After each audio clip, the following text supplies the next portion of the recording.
ফাতাহাজ্জাদ বিহি নাফিলাতান লাক আসা আন ইয়াবআসাকা রাব্বুকা মাকামান মাহমুদা।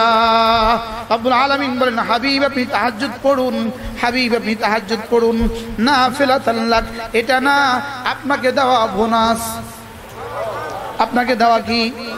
আসা আইয়াবাসাকা রাব্বুকা মাকামান মাহমুদা, আমি কথা দিলাম তাহাজ্জুদ পড়বেন আপনি, মাকামে মাহমুদ দিব আমি।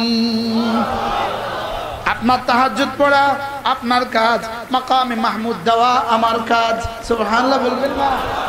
আমি আপনাকে একটা প্রশংসিত পজিশন দিব, প্রশংসিত পজিশন দিব। সুবহানাল্লাহ বলবেন না? হ্যাঁ, তাহাজ্জুদ মানুষকে প্রশংসিত করে দেয়, তাহাজ্জুদ মানুষের চেহারাটাকে সুন্দর করে দেয়, তাহাজ্জুদ মানুষের দিলটাকে আলোকিত করে দেয়, তাহাজ্জুদ মানুষের শরীরটাকে সুস্থ করে দেয়, তাহাজ্জুদ মানুষকে আল্লাহ তাআলার কাছে প্রিয় বানিয়ে দেয়, তাহাজ্জুদ মানুষকে পেছনের গুনাহগুলোকে মুছে দেয়, তাহাজ্জুদ মানুষকে সামনে গুনাহ থেকে বাঁচিয়ে দেয়। সুবহানাল্লাহ বলবেন না?